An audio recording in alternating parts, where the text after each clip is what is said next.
Salve, galera do Rock Bomb! Leandro tá aqui. E hoje a gente tem uma coisa um pouco diferente. O senhor Guilherme separou algumas coisas numa caixa e falou que queria ver como uma pessoa da minha idade reage vendo esses aparelhos, esses itens que ele vai me mostrar misteriosos, que eu não sei até agora o que é. Então, tô chamando vocês pra vir comigo nessa grande jornada pra ver uma pessoa da minha idade que tá aqui, ó. Eu não vou falar quantos anos eu tenho, mas se você quiser saber, faz a soma, certo? E vou tomar uma aguinha nessa caneca deliciosa que vocês podem encontrar na nossa querida página. Vou abrir a caixa. E agora eu vou pegar o primeiro item sem ver. Tá! Esse item aqui eu acho que foi uma coleção especial do Habib's. Deve ter sido por conta do Rock in Rio, certo? Mas essa banda aqui é mais conhecida como Ramones. E o que eu sei do Ramones? Simples. Eu, na minha querida adolescência, comecei a ouvir rock muito cedo. E o Ramones foi uma das bandas que mais influenciou a gente em tocar, porque não precisava saber tocar muito. Mas não significa que não era uma banda de grande impacto nessa época. Muitas pessoas gostavam do Ramones pelo jeito que eles faziam as músicas e são as músicas rápidas, muito fáceis e divertidas de ouvir. E também teve um filme muito antigo chamado O Cemitério Maldito, que eles fizeram uma música para eles chamado Pet Sematary. E eu lembro muito do clipe dessa música. Foi muito, muito, muito impactante. Segundo item. Que é isso? Ah, isso daqui eu acho que era uma lentinha de aumento que as pessoas usavam pra fazer alguma coisa que eu não faço ideia, porque esse daqui é mais velho que eu. Ah, isso daqui abre? Abre. Ah, é uma luneta, ó. Olha lá, tá Cara- mais próximo? Tá mais próximo. Tá mais próximo. Pra que a gente usava isso daqui? Pra nada. Pra colar na prova. Aqui, ó. Ah, eita, caraca, o boneco tá sem cabeça, tá vendo? Mas eu sei de... Cabeça. Eu sei de cor e salteado pior, mas aqui tá seu branco, ó. Tá vendo? É porque é da minha idade. Nosso querido Ninja. Você sabe? Jiraiya. Ninja Jiraiya. Ninja Jiraiya passava na TV Manchete junto com outros, que com certeza deve ter alguma coisa dos outros aqui. Mas o Ninja Jiraiya era top, mano. Principalmente porque a abertura dele, ele fazia rapel e entrava dentro de um prédio quebrando uma janela. Lembra disso? Era o único pobre dos super-heróis daquela época porque ele usava moto e carro. Os outros tinham nave, voava pra tudo que é lado, ele só tinha esses dois. Ha! Esse é da tua época. Esse é da minha época, com certeza. Esse é o querido Leonardo, um das Tartarugas Ninja. Eu lembro do desenho disso daqui, eu não lembro nem do filme. Depois saiu 3 filmes com animatronics, que eram uns cara vestido com umas roupas esquisitas, e eles tinham umas cara que ficavam fazendo assim, ó. O tempo inteiro. Mas eles faziam essa cara, mano. Veja o filme, os antigos. Que tem O Segredo do Uzi. É muito louco esse filme. Eles voltam no Japão antigo, de luta contra samurai. É muito louco. E o Leonardo era o líder dos irmãos. Tinha o Leonardo, Michelangelo, Donatello e Rafael. Ou seja, eram 4 tartarugas treinados por um rato. E a gente achava da hora. E aí o que ele fazia? O Leonardo ele era o mais sábio, por isso ele era o considerado líder da galera. Certo? Sim, ó. Dá pra ver agora? Vamos pro próximo! Haha! Daileon. Mentira, é o Jaspion. O Jaspion também passava na Manchete junto com o Jiraiya, mas ele era o mais doido de todos. Porque sabe qual é o nome do vilão do Jaspion? Satangos. Já imagina agora na década que eu não vou falar qual é? Falando sobre isso daqui. Uma pessoa que lutava contra o Satã. E ainda a abertura dele, ele tava no meio do inferno. Pra você ter uma ideia de quanto era doido. A última batalha dele contra o Satangos é muito louca. Procurem no YouTube. Primeiro... Eu tô rindo, não é por causa da capa, não. É por causa da contracapa.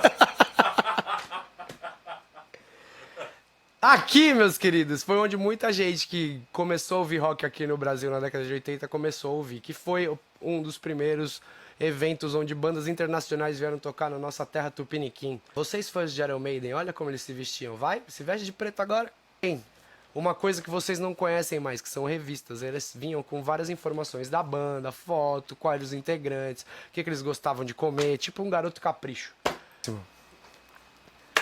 Ah, isso daqui eu tinha, maluco! Isso daqui eu lembro que eu ia na banca de jornal comprar, porque eu ganhava uma mesada de um lugar que eu trabalhava.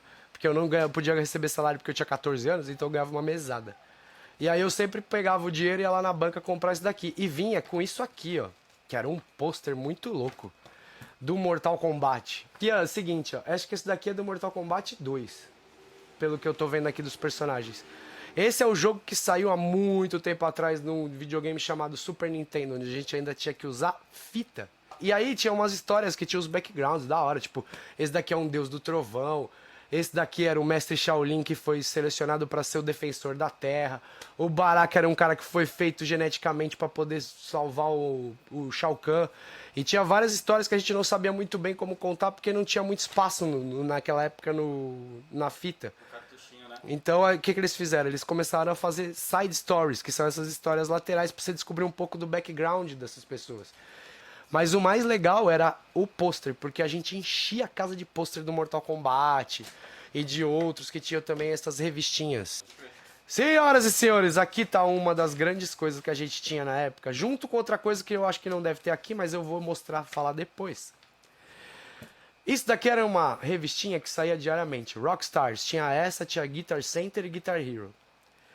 Essa daqui era o seguinte. Você comprava, às vezes ela vinha com o background de uma banda específica, mas o mais legal pra gente não era isso. Era isso aqui, ó.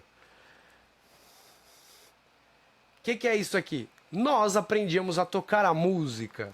E a gente não tinha o Cifra Clube ou outros lugares para encontrar no Google. Então a gente ia na banca, comprava isso daqui por alguns cruzeiros. Não era nem real. Quantos cruzeiros foi essa daí? Tá aqui? Tá. Tá. 350 cruzeiros. Cruzeiro cruzado e cruzeiro cruzado novo depois. Então o que acontece? A gente comprava essas revistinhas e geralmente a gente tinha um monte de amigo que queria aprender a tocar. Então o que acontece? Aqui embaixo você consegue ver como eram as notas. E aqui em cima você consegue ver a letra da música junto com as notas. Então o que a gente fazia? Geralmente a gente não comprava as mesmas revistas. Cada amigo comprava uma diferente e a gente ia trocando entre a gente para aprender a tocar as músicas. Era assim que a gente fazia para aprender as músicas, crianças. Então a gente tinha que penar para aprender a tocar as coisas e principalmente aprender o que eles estavam cantando. Agora que veio o grande... Essa é uma edição especial. Essa daqui é todo o roteiro do filme. Eu tinha isso daqui também. Na verdade... É o filme. Na verdade eu não tinha, eu vou ser sincero agora, espero que meu pai não veja. Meu pai comprou pra ele, porque meu pai é muito fã desse filme aqui, do primeiro filme do Batman, por causa desse cara aqui, não é nem por causa do Batman. Porque o Jack Nicholson de Coringa foi top demais. E aí meu pai gostou tanto que ele decidiu que ia comprar essa revista pra ele guardar. Só que o que o Leandro fez? O Leandro foi lá e pegou.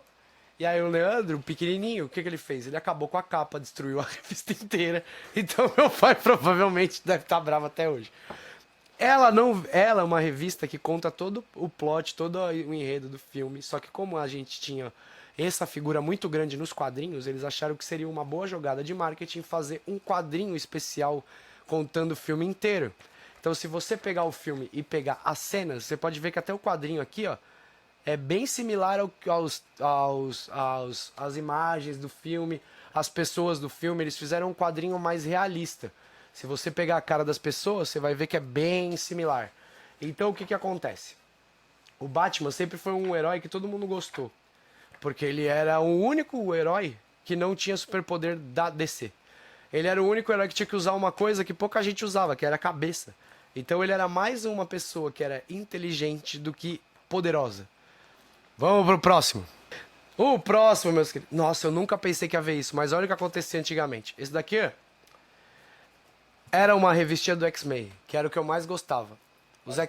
Por que eu gostava dos X-Men? Porque era a única revista que vinha com uma propaganda da DC na cara. Na verdade, o X-Men sempre foi o que eu mais gostei, porque eles eram sempre as pessoas que eram desvirtuadas das outras, ou seja, elas não estavam incluídas num grupo. Elas eram os outsiders, as pessoas que estavam uma margem. Então era legal ver as histórias dele, porque eles sempre tentavam ajudar os outros e no final eles sempre acabavam se ferrando. Porque ninguém queria que os mutantes existissem, então tinha aquela caça, eles caçavam eles, fizeram um negócio muito louco chamado Sentinela. Sentinela era um robô que foi feito que tinha mais ou menos os mesmos poderes de alguns dos mutantes. Só que eles tinham o tamanho de um prédio. E aí, geralmente, eles foram construídos para poder caçar esses mutantes. E aí, eles fizeram o quê? Eles começaram a viver à margem, escondidos. E teve um cara careca de cadeira de roda, chamado Professor Xavier, que decidiu que ia cuidar dessas pessoas. E aí ele fez uma coisa inacreditável.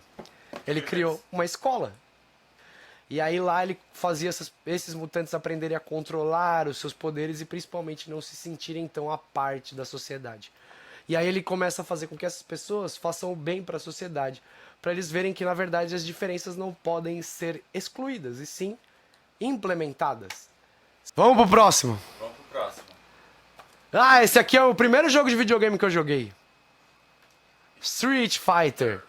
Só que tem um negócio, se eu não me engano, essa revista aqui era outro tipo de revista. Essa revista aqui tinha esse... Eu lembro mais desse daqui também, que era uma revista de game, que eles faziam tipo uma sátira com esse bonequinho, eu não lembro o nome dele. Mas ele ficava entrando nos jogos e debulhando o jogo, tipo era um Deadpool do videogame.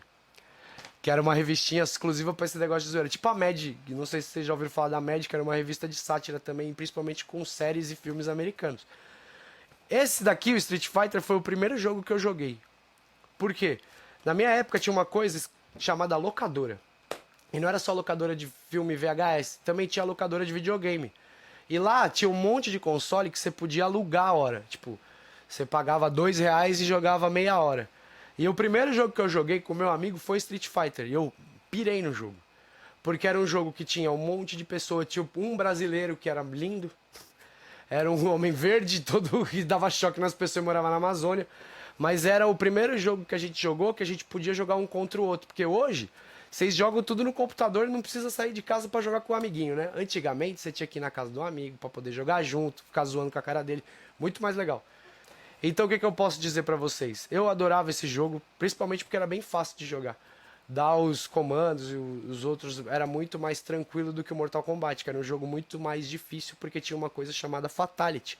Foi o jogo que saiu naquela época de luta mais sangrento que existia, porque você podia arrancar a cabeça, essas coisas mais tranquilas.